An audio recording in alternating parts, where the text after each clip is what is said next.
The overseer's ledger lay open on the desk, its pages filled with neat columns of names and numbers. But on the morning of March 14, 1851, Thomas Garrett recorded an entry that would haunt him for the rest of his days.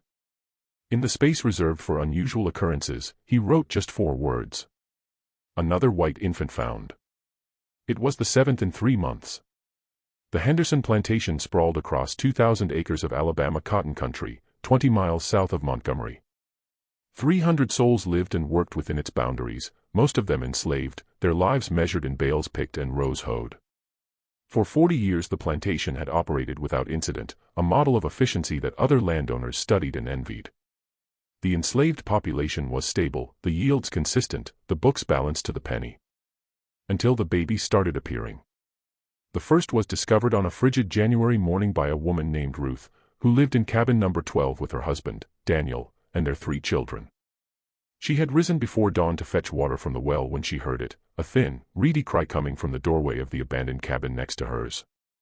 Cabin 13 had been empty for months, ever since its previous occupants were sold down river to settle a debt Colonel Henderson had incurred during a poor harvest. Ruth found the infant wrapped in a flour sack, placed carefully on the rotting floorboards just inside the door. The child was perhaps 2 months old, with pale skin that seemed to glow in the pre-dawn darkness and a shock of blonde hair so fine it was nearly white. The baby was clean, well-fed, and dressed in a cotton gown that, while simple, was far finer than anything the enslaved population would have access to. The stitching was precise and even, the kind of work that took time and skill. Ruth stood in the doorway for a long moment, the cold January wind cutting through her thin dress, staring at the infant. In her world, unexpected things were dangerous things. A white baby appearing in the slave quarters was the kind of event that could bring trouble down on everyone, guilty or innocent. But she was a mother, and the baby was crying, and some instincts ran deeper than fear. She picked up the child and brought it to the overseer's house. Thomas Garrett had been managing Henderson Plantation for 12 years. He was a methodical man of 43, neither cruel nor kind, who viewed his position as a job requiring organization and attention to detail. He had come to Alabama from Virginia, where he had learned plantation management under his father, who had run a smaller operation in the Tidewater region.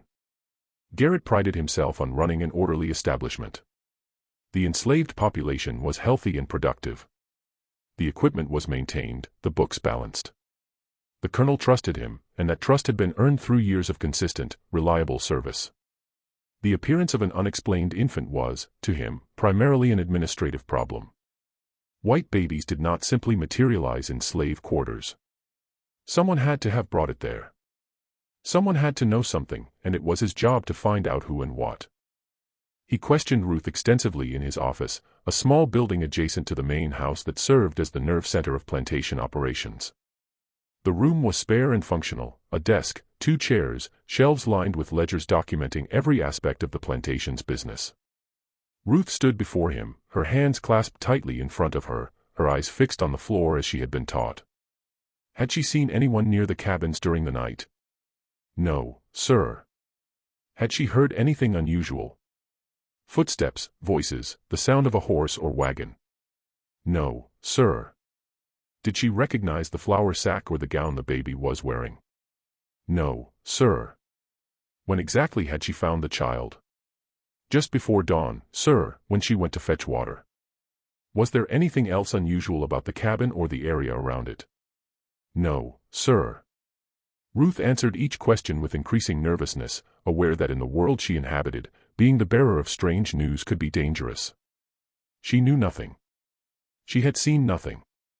She had simply found the child and done what she thought was right. Garrett believed her. He had been managing enslaved workers long enough to know when someone was lying, and Ruth's fear was genuine and uncomplicated. She was as mystified as he was. Garrett sent word to the main house, where Colonel Marcus Henderson and his wife resided. The colonel was in Montgomery on business, something about a cotton factor's contract that needed renegotiating. But Mrs. Elizabeth Henderson came down to the overseer's office within the hour. She was a tall woman in her 50s with iron-gray hair pulled back in a severe bun and sharp blue eyes that missed nothing. She had been born into one of Virginia's old families and had brought both money and connections to her marriage. She was known for running the household with the same efficiency her husband applied to the fields, managing a staff of house servants with firm but fair discipline. She examined the infant with a practiced eye, her long fingers checking the baby's limbs, looking into its mouth, feeling the texture of the gown it wore. Mrs. Henderson had raised 4 children of her own and had overseen the births of countless enslaved infants on the plantation. She knew babies, and she knew quality when she saw it. "This child has been well cared for," she said, her voice crisp and certain. "Look at the skin. No rashes, no signs of neglect. The baby's been bathed regularly and fed properly. And this gown, this is quality cotton, and the stitching is excellent. Someone with means has been looking after this baby. Someone with access to good cloth and the skill to sew it properly. But who would leave it here?" Garrett asked. "And why in the slave quarters? If someone wanted to abandon a child, there are orphanages in Montgomery, churches that would take it in. Why bring it all the way out here and leave it in an empty cabin?" Mrs. Henderson had no answer. She wrapped the baby more securely in its cloth and arranged for one of the house servants to prepare a basket with supplies. "I'll take the child to the county orphanage myself," she said. "Mrs. Whitfield will know what to do with it. As for who left it here and why, that's a question for you and my husband to answer, Mr. Garrett. I suggest you begin investigating immediately." The matter, she assumed, was closed. An unfortunate incident, certainly, but not unprecedented. Babies were abandoned all the time for all sorts of reasons. This one would be cared for at the orphanage and eventually placed with a family. Life would go on. But 3 weeks later, it happened again. This time, the baby was found in cabin 7, discovered by a man named Joseph when he returned from the fields at dusk. Joseph was a field hand in his 30s, strong and reliable, known for his steady work and quiet demeanor. He had been married once, but his wife had died in childbirth 5 years earlier, and he had never remarried. He lived alone in cabin 7, a small structure at the northern end of the quarters. When he pushed open his cabin door that evening, exhausted from a long day of clearing a new field for spring planting, he found a white infant lying on his sleeping pallet. Same circumstances as before, a white baby, perhaps 3 months old, wrapped in clean cloth, placed carefully as if someone had wanted to ensure it would be found immediately. The child was healthy, fed, and calm, its blue eyes staring up at the ceiling with the unfocused gaze of the very young. Joseph stood frozen in his doorway, his mind racing through the implications. A white baby in his cabin. If someone accused him of stealing it, of harming it, of anything at all, he could be killed. The fact that he had done nothing wrong would mean nothing if the wrong person decided to make an accusation. But he also knew that hiding the baby or trying to move it would look even worse. He had no choice but to report it immediately. He brought the baby to the overseer's house, his hands shaking slightly as he handed the infant to Garrett. Garrett felt the first stirrings of genuine unease. One abandoned baby could be explained as a desperate mother's last resort, a tragedy born of poverty or shame. 2 suggested something more deliberate, more organized. Someone was choosing to leave these babies specifically at Henderson Plantation, specifically in the slave quarters. But why? He questioned Joseph with the same thoroughness he had applied to Ruth and received the same answers. Nothing seen, nothing heard. The cabin had been empty when Joseph left for the fields at dawn. The baby had been there when he returned at dusk. No one else had been in the cabin. Joseph was certain of that. He kept his few possessions in a specific arrangement, and nothing had been disturbed except for the baby's placement on his pallet. This time, Garrett conducted a more thorough investigation. He walked through the slave quarters that night, checking for signs of unusual activity. He examined the ground around cabin 7 for footprints or wagon tracks. He questioned the other residents of the quarters, asking if anyone had seen strangers on the plantation or noticed anything out of the ordinary. He examined the cloth the baby had been wrapped in, looking for any identifying marks, a laundry mark, a particular weave pattern, anything that might indicate where it had come from. He found nothing. The cloth was good quality, but unremarkable. The quarters had been quiet all day, no strangers, no unusual activity. The ground around cabin 7 showed only the normal traffic of people going about their daily routines. The second infant joined the first at the orphanage, delivered by Mrs. Henderson with a deepening sense of concern. 2 abandoned white babies in 3 weeks, both found in the same location. It was beginning to look less like coincidence and more like a pattern. Colonel Marcus Henderson returned from Montgomery 2 days later and was briefed on the situation by both his wife and his overseer. He was a practical man of 58 who had built his fortune through careful planning and calculated risk management. He had inherited a modest plantation from his father and had expanded it through shrewd land purchases and efficient operations. He was respected in Montgomery society, served on the boards of 2 banks, and was frequently consulted by other planters on matters of agricultural technique and labor management. The appearance of unexplained white infants on his property represented both a mystery and a potential scandal. If word spread that babies were being abandoned at Henderson Plantation, it could damage his reputation and, more importantly, his business relationships. People might start asking questions. They might start wondering if there was something about his plantation that attracted such activity. They might begin to speculate about what was happening in his slave quarters that would make someone choose his property for such purposes. Double the night watch, he ordered Garrett. I want men patrolling the quarters every hour after dark. Post them at both ends of the quarters and have them walk the full length every hour. Whoever is doing this will be caught. They have to approach from somewhere, the road, the fields, the woods. Someone will see them. But the night watch found nothing. The patrol saw nothing. 2 men walked the quarters every hour from dusk until dawn, and they reported no unusual activity. The quarters remained quiet, the routines undisturbed.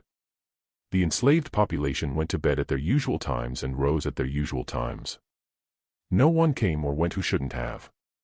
And yet, 3 weeks after the second baby appeared, there was a third. This one was found in cabin 19, in the southern section of the quarters farthest from the main house. A woman named Hannah discovered it when she woke to feed her own infant in the middle of the night. Hannah was 24, the mother of 3 children, married to a man named Samuel who worked as a carpenter on the plantation. She was known as a light sleeper, made more so by years of waking to tend to babies in the night. She had heard no footsteps, no doors opening, no sounds of any kind. Her husband slept beside her, snoring softly. Her 3 children were asleep on their pallets in the corner. But there, in the other corner of the cabin, where there had been nothing before, was another white baby wrapped in the same type of clean cloth, wearing the same type of simple but well-made gown. Hannah's scream woke half the quarters. By the time Garrett arrived, a crowd had gathered outside cabin 19. The enslaved population was frightened now, their fear palpable in the cold March air. In their world, unexplained events were dangerous. Strange occurrences drew attention, and attention from the white overseers and owners was rarely good. Whispers spread through the crowd, whispers of spirits and hints, of curses and omens. Some of the older people remembered stories from their childhoods, tales of supernatural beings that could move unseen and leave signs of their presence. Others spoke of warnings, of messages from the dead, of punishments for unnamed sins. Garrett dispersed the crowd with sharp orders, sending people back to their cabins. He couldn't afford to have panic spreading through the quarters. Frightened workers were unproductive workers, and the spring planting season was approaching. He needed everyone focused on their tasks, not jumping at shadows and spreading wild stories. He took possession of the 3rd infant and brought it to his office. This time, examining the baby more carefully in the lamplight, he noticed something he had missed before. The child had a small birthmark on its left shoulder, a distinctive port wine stain in the shape of a crescent moon. It was the kind of mark a mother would recognize instantly, the kind of identifying feature that couldn't be hidden or disguised. He made a note of it in his ledger, adding it to the growing file on the mysterious babies. 3 infants in 2 months, all white, all healthy, all well cared for, all appearing overnight in slave cabins despite increased security. It was beginning to feel less like a criminal matter and more like something he couldn't quite name. Something that made the hair on the back of his neck stand up when he thought about it too long. The 4th baby appeared in early March, found in cabin 23 by an elderly woman named Sarah, who had lived on the plantation for 40 years. She discovered it at dawn, placed just inside her door as if someone had known she would be the first to wake. Sarah was known as a healer, someone who knew herbs and remedies, who was called upon when children fell ill or women went into difficult labor. She looked at the white baby with eyes that had seen too much, wrapped it more securely, and brought it to Garrett without a word. The 5th came a week later in cabin 4, found by a young couple who had been married just 6 months. The 6th was discovered in cabin 16 by a man who worked in the stables. Each time the pattern was the same, a white infant, healthy and well cared for, appearing overnight in or near a slave cabin with no explanation. Each time, despite increased patrols and heightened vigilance, no one saw or heard anything suspicious. The enslaved population grew more frightened with each discovery. Work in the fields became tense. Productivity dropped. And Garrett found himself dealing with an increasingly anxious workforce. People were afraid to sleep, afraid to wake, afraid of what they might find. The white overseers and drivers were equally unsettled. In a world built on control and order, the babies represented chaos, something happening that couldn't be explained or prevented. Garrett increased security again. He posted guards at the entrances to the quarters. He had men patrol the boundaries of the plantation. He even brought in dogs, thinking they might alert to the presence of strangers. But nothing worked. The babies kept appearing, and no one could explain how. Colonel Henderson called a meeting of his senior staff in mid-March. In addition to Garrett, this included Benjamin Cross, his head driver, William Porter, his stablemaster, and Margaret Sullivan, his wife's personal assistant, who managed the household staff. They gathered in the colonel's study, a room lined with books and ledgers that represented 40 years of careful record-keeping. "Gentlemen, and Mrs. Sullivan," the colonel said, standing behind his desk with his hands clasped behind his back. "We have a problem that defies conventional explanation. 6 white infants have appeared on this plantation over the course of 2 months. Despite our best efforts, increased patrols, guard dogs, constant vigilance, we have no idea who is leaving them or why. This situation cannot continue. It's affecting productivity, morale, and my reputation. I need solutions, not excuses. Could it be someone from outside the plantation?" Porter suggested. He was a lean man in his 40s who had worked with horses all his life. "Someone using our property as a convenient dumping ground. Maybe someone from Montgomery who knows the layout." "The patrols would have seen them," Garrett replied. "We have men watching the roads and the boundaries. No one has entered or left the plantation at night without being logged in the gate book. I've checked every entry personally.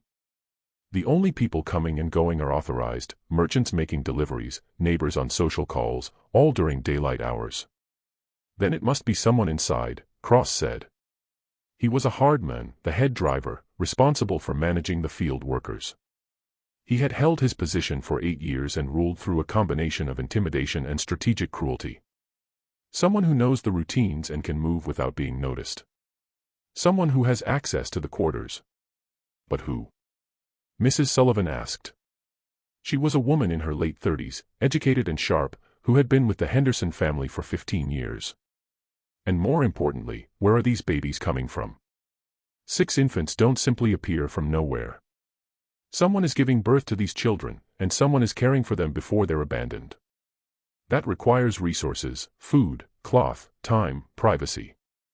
Where is all of this happening?" It was a question no one could answer.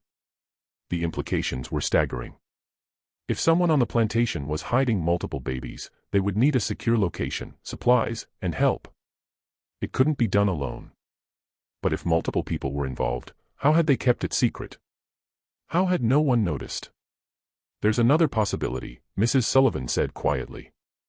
"What if the babies aren't being hidden on the plantation? What if they're being brought here from somewhere else? Somewhere close enough that the person can make the trip in a few hours, but far enough away that we wouldn't think to look there." "You mean Montgomery?" the colonel asked. "Or one of the neighboring plantations?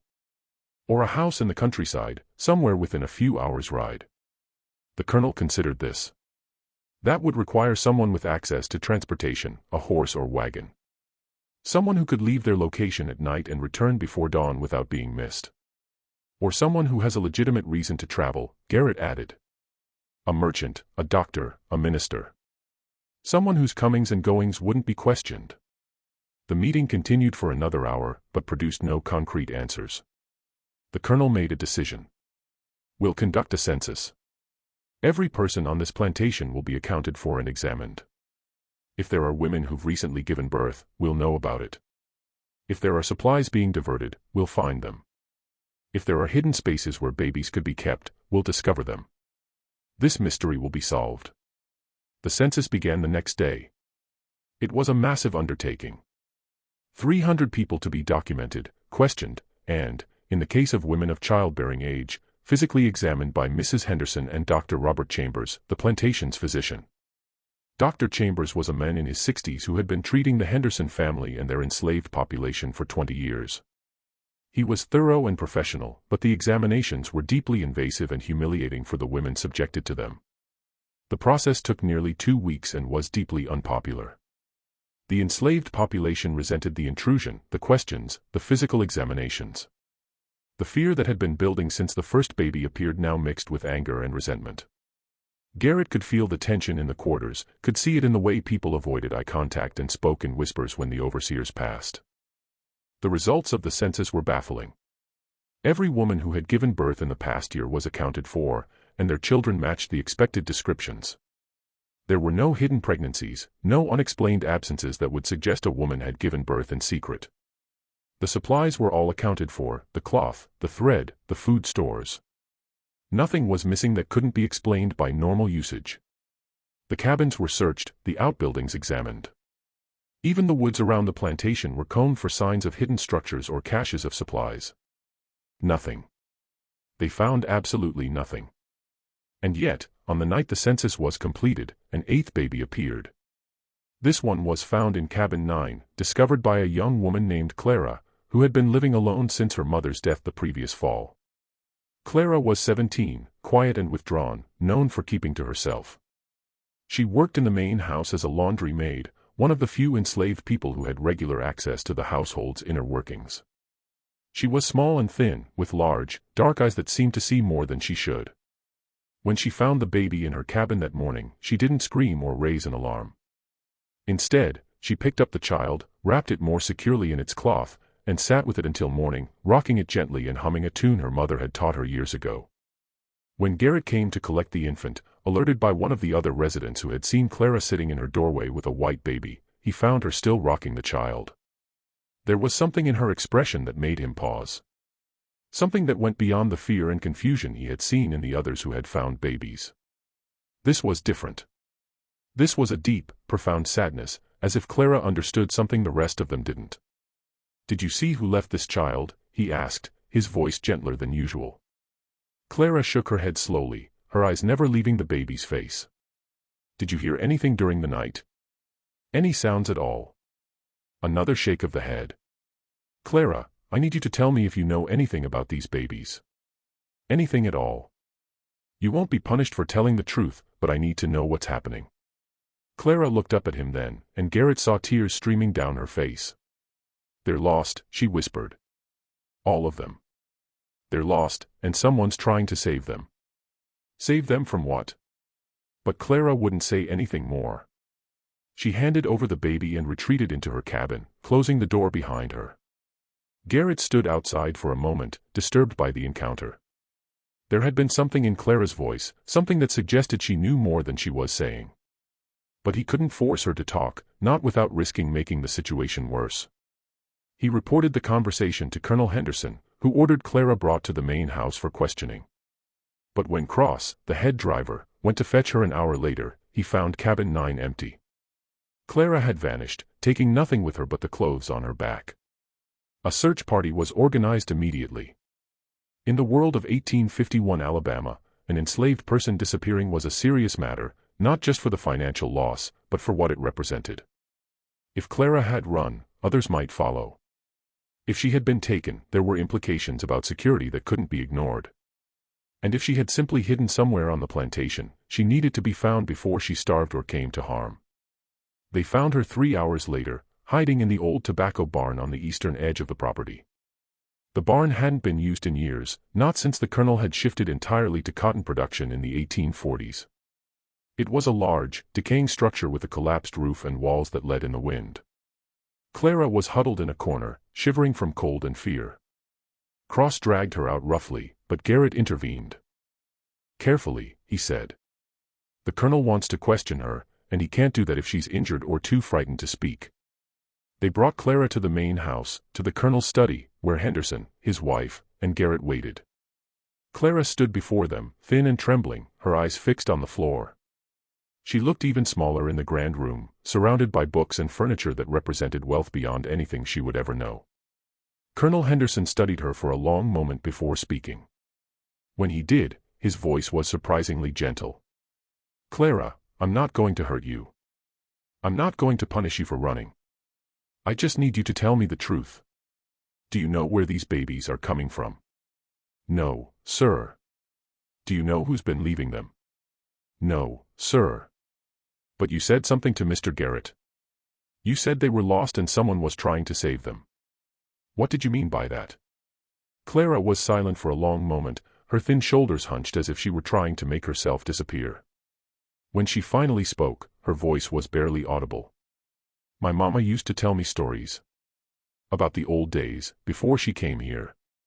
She said there were places where babies weren't wanted, where they were born and then given away, hidden, made to disappear." "What kind of places?" Mrs. Henderson asked, leaning forward in her chair. "Big houses. Rich houses. Places where a baby being born at the wrong time or to the wrong person would cause shame," she said. "Sometimes the babies would just vanish, and no one would ask questions because asking questions was dangerous." "And what happened to these babies?" the colonel asked. "Sometimes they died. Sometimes they were sold. Sometimes they were given to people who would take them far away, where no one would ever know where they came from." Clara's voice grew even quieter. "Mama said it was one of the secret things.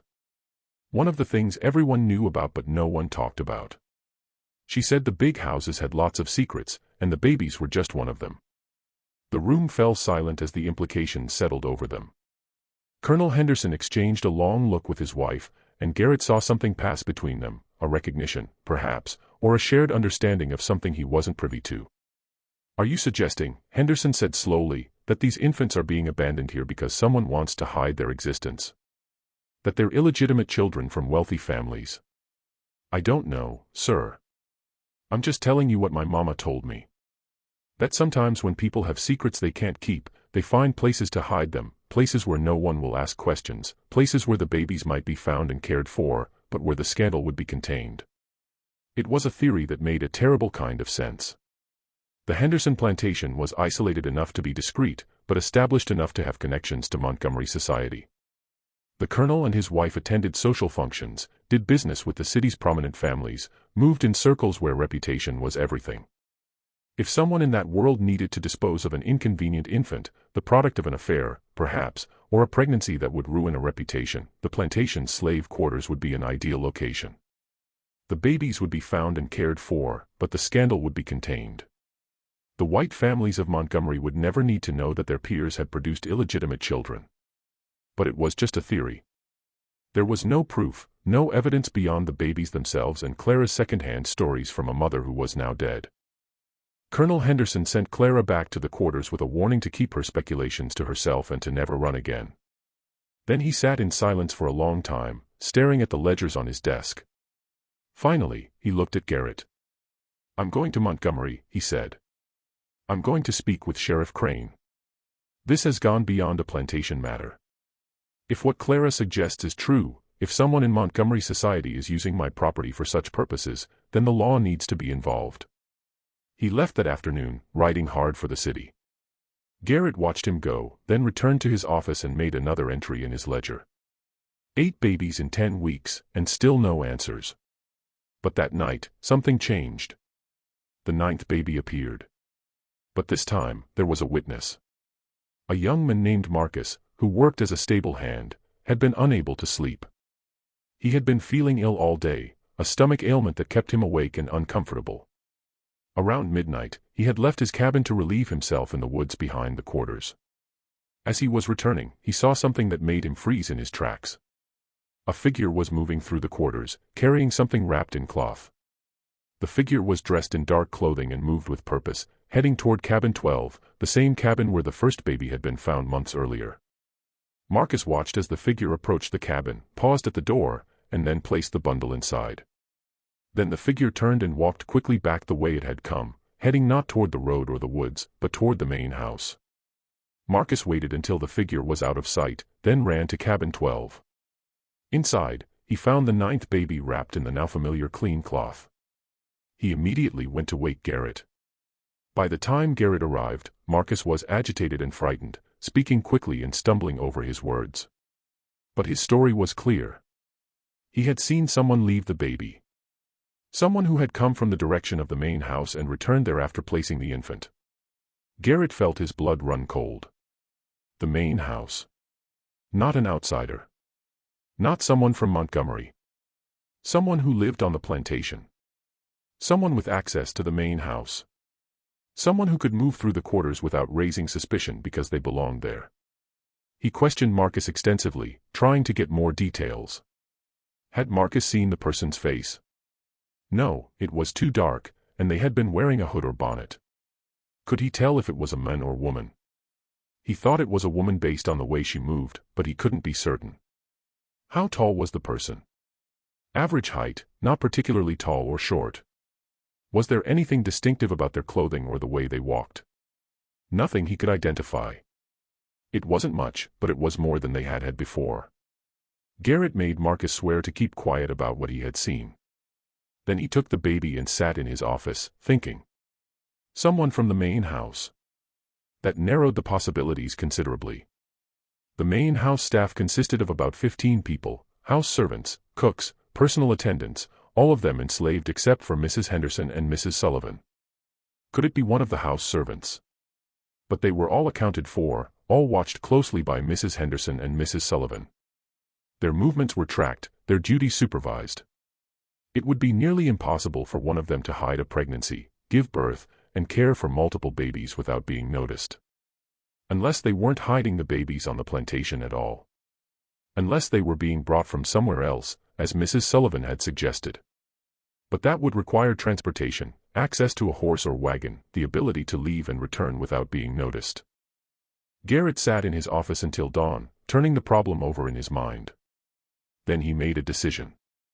He would watch the main house. Not obviously, not in a way that would alert whoever was responsible, but he would pay attention to comings and goings, to who had access to transportation, to who might have the opportunity to travel to Montgomery or elsewhere without raising suspicion. When Colonel Henderson returned from Montgomery 2 days later, Garrett briefed him on Marcus's sighting. The colonel listened in silence, his face growing more troubled with each detail. "Did you speak with the sheriff?" Garrett asked. "I did." The colonel's voice was heavy. He was less than helpful. He suggested that pursuing this matter too aggressively might cause problems.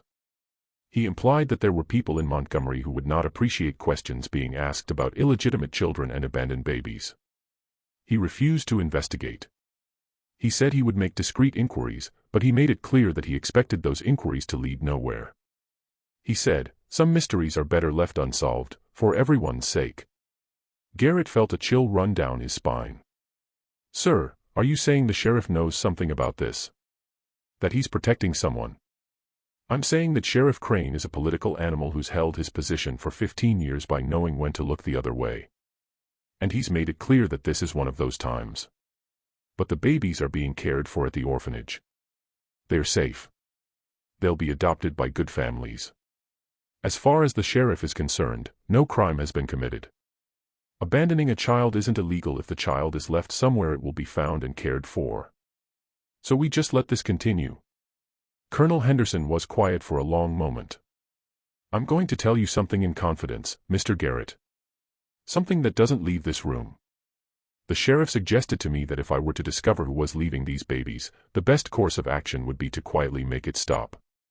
Not to prosecute, not to make a scandal, but simply to ensure it doesn't happen again. He said that would be in everyone's best interest, mine, the plantations, and Montgomery societies. He's asking you to cover it up. He's asking me to be practical. And perhaps he's right.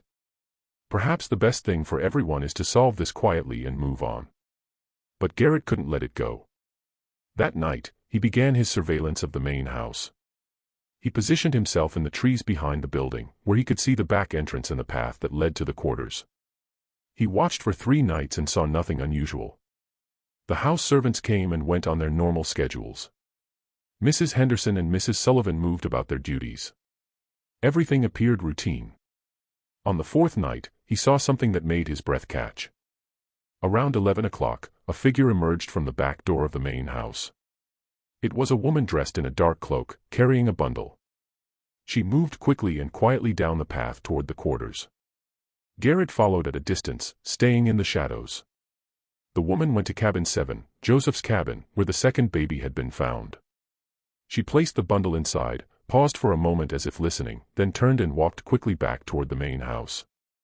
Garrett got a better look at her as she passed through a patch of moonlight.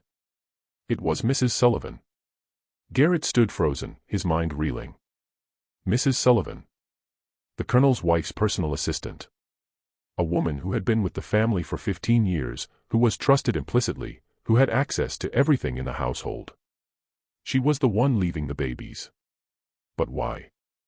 And where were the babies coming from? Garrett waited until Mrs. Sullivan had returned to the main house, then went to cabin 7. Inside, he found the 10th baby wrapped in the familiar clean cloth. He picked up the infant and brought it to his office, his mind racing. He had to tell the colonel. But what would happen then? Mrs. Sullivan would be questioned, possibly arrested. The scandal would be enormous, and if the sheriff was right, if these babies were connected to prominent Montgomery families, the fallout could destroy the colonel's reputation and business. Garrett sat in his office, holding the baby, trying to decide what to do. Finally, as dawn broke, he made his decision. He would confront Mrs. Sullivan first. Privately. He would find out the truth before involving the colonel. Perhaps there was an explanation, a reason that would make sense of all this. He waited until mid-morning, when he knew Mrs. Henderson would be occupied with household matters and the colonel would be in the fields. Then he went to the main house and asked to speak with Mrs. Sullivan privately. They met in the small sitting room off the main parlor, a room used for informal meetings and correspondence. Mrs. Sullivan looked calm and composed, showing no sign of guilt or nervousness. She sat in a chair by the window, her hands folded in her lap, and waited for Garrett to speak. "I saw you last night," he said without preamble. "I saw you leave the house with a baby and place it in cabin 7. Mrs. Sullivan's expression didn't change. "I see. I need you to tell me what's happening. Where are these babies coming from? Why are you leaving them in the quarters?" Mrs. Sullivan was quiet for a long moment, studying him. Then she sighed. "Mr. Garrett, there are things in this world that are better left unknown. Secrets that, once revealed, cause more harm than good. I would advise you to forget what you saw and let this matter rest." "I can't do that. 10 babies have appeared on this plantation in 3 months. The enslaved population is frightened. The colonel's reputation is at risk. I need answers. And if those answers destroy lives, if they ruin reputations and tear families apart, would you still insist on knowing? The truth is the truth, Mrs. Sullivan. Whatever it is, it needs to come out." Mrs. Sullivan stood and walked to the window, looking out at the plantation grounds. When she spoke again, her voice was soft and sad. "The babies are from Montgomery. From families you would recognize, families with names and reputations that matter in this state. They're the children of affairs, of indiscretions, of moments of weakness that produced consequences their parents couldn't acknowledge. So Clara was right. They're illegitimate children being hidden to avoid scandal. It's more complicated than that, Mr. Garrett. These aren't just unwanted babies being discarded. They're children whose very existence threatens their family's standing in society. If their births were known, marriages would be destroyed, fortunes would be lost, reputations would be ruined. The mothers can't keep them, and the fathers won't acknowledge them. So they're brought here, where they'll be found and cared for, but where their origins will remain hidden. And you're the one bringing them. Why? What's your connection to these families?" Mrs. Sullivan turned to face him. "Because I'm one of them, Mr. Garrett. Or I was once, before I came to work for the Hendersons. I lived in Montgomery. I moved in society, attended the same parties, knew the same people. And I made the same mistakes some of these women are making now. I had a child I couldn't keep, a baby that would have destroyed my family if its existence became known. Someone helped me then, helped me hide my shame and find a place for my child. Now I'm doing the same for others. But why here? Why the Henderson plantation? Because Mrs. Henderson knows. She's known from the beginning. This is done with her permission, with her help.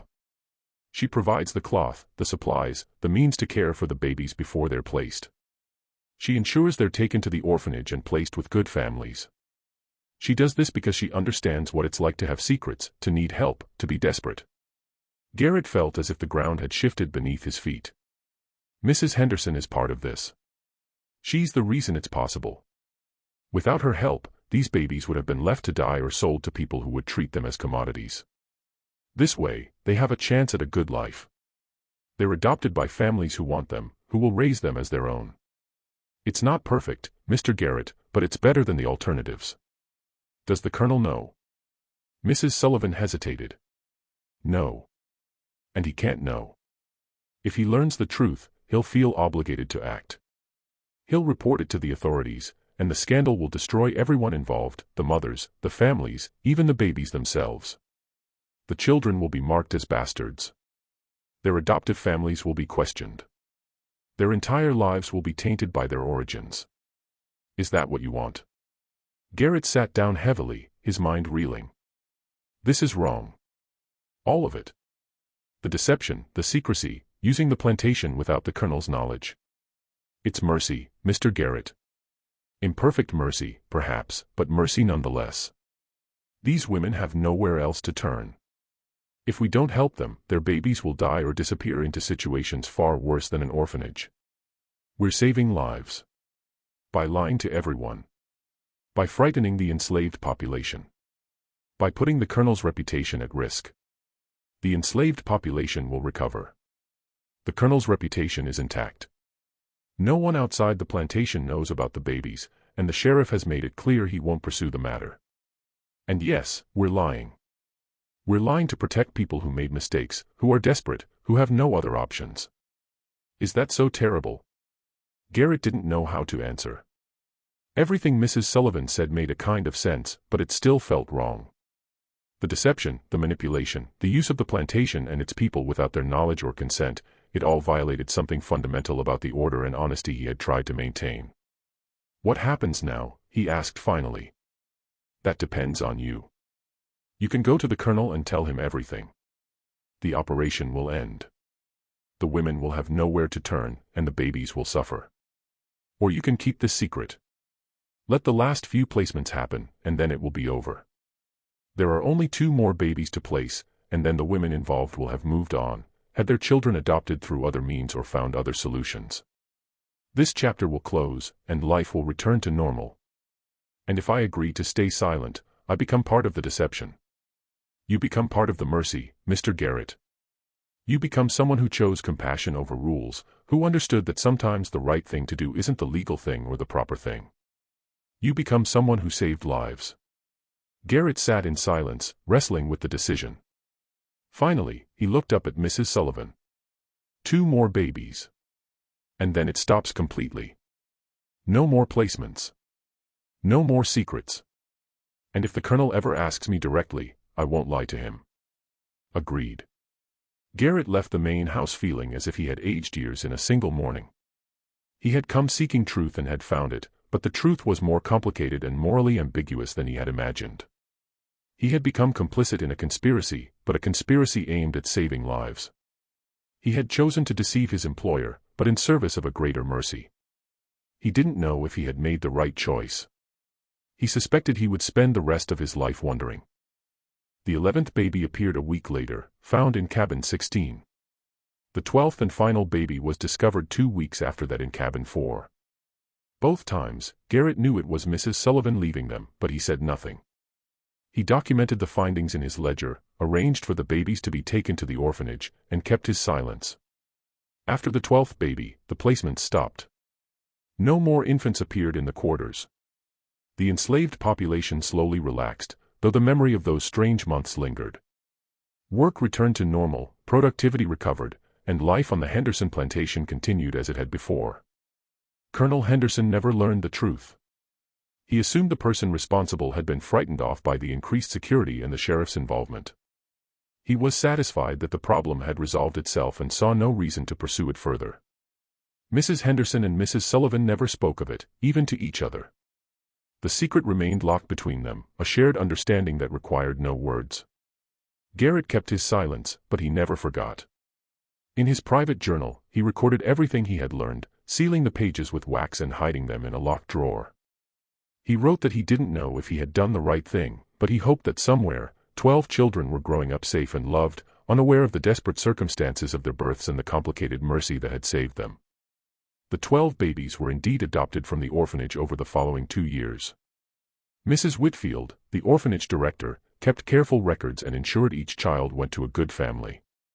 She never knew the full story behind their appearances at Henderson Plantation, but she suspected there was more to it than simple abandonment. She kept her suspicions to herself and focused on giving the children the best possible start in their new lives. Years passed. The Civil War came and destroyed the old order. Henderson Plantation was burned during a raid in 1863, and the colonel died shortly after. His fortune and his world were gone. Mrs. Henderson survived the war but lived in reduced circumstances, dependent on the charity of relatives. She never spoke of the babies, and the secret died with her in 1869. Mrs. Sullivan moved to Mobile after the war and worked as a teacher. She never married, never had other children. She died in 1881, taking her full knowledge of the conspiracy to her grave. Thomas Garrett continued as an overseer on various plantations until the war made his profession obsolete. After emancipation, he worked as a farm manager and eventually retired to a small house in Montgomery. He died in 1889, and his journal was discovered among his effects. His children read it with shock and confusion, unable to reconcile the story it told with the father they had known. They debated what to do with it and finally decided to burn it, believing some secrets were too dangerous to preserve. But before they burned it, one of Garrett's daughters made a copy of the key pages, hiding them in her own diary. That diary survived and was eventually donated to a historical society in the 1940s. The pages about the babies were discovered by a researcher in 1963, but by then everyone involved was long dead, and the story couldn't be verified. It remained a curious footnote in the history of antebellum Alabama, a mystery that might have been true or might have been the imaginings of a troubled man. The 12 babies grew up, lived their lives, and died without ever knowing their true origins. Some of them had children and grandchildren, spreading their bloodlines across Alabama and beyond. They were teachers and merchants, farmers and craftsmen, mothers and fathers who lived ordinary lives marked by the usual joys and sorrows. But in their blood, they carried a secret. They were the children of scandal and desperation, saved by a conspiracy of women who had understood that sometimes mercy requires deception, and that sometimes the right thing to do is the thing that can never be acknowledged or praised. The slave quarters of Henderson Plantation rotted away over the decades, reclaimed by the Alabama soil. The main house was never rebuilt after the fire. The land was sold and resold, divided and subdivided, until nothing remained of the plantation that had once been a model of efficiency and order. But the question remained, whispered in the dark corners of Montgomery society, passed down through generations like a ghost story that might be true. What really happened in those slave cabins in the spring of 1851? Where did those babies come from? And what terrible secret was so important that it had to be erased from history? The truth, as Garrett had discovered, was both simpler and more complicated than anyone imagined. It was a story of desperate women and impossible choices, of secrets that couldn't be kept and children who couldn't be acknowledged. It was a story of mercy offered in the only way possible, through deception and conspiracy. It was a story of people trying to do right in a world that offered only wrong choices. And perhaps that's the most unsettling truth of all. That sometimes the only way to save something is to hide it. That sometimes love looks like abandonment and mercy looks like cruelty. That sometimes the people we think we know are carrying secrets so heavy they change the shape of their souls. The Henderson Plantation is gone now, marked only by a historical plaque that mentions cotton production and Civil War history. It says nothing about white babies appearing in slave cabins. Nothing about mysteries that were never officially solved. Nothing about the 3 months in 1851 when something inexplicable happened and then stopped and then was systematically erased from every official record. But the land remembers. The soil remembers. And somewhere in the fading pages of hidden diaries and the whispered stories of descendants, the truth still exists, waiting to be found, or waiting to remain hidden forever. Because some secrets, once buried, are meant to stay that way. And some truths, once known, can never be unknown. The 12 babies of Henderson Plantation were saved by a conspiracy of silence.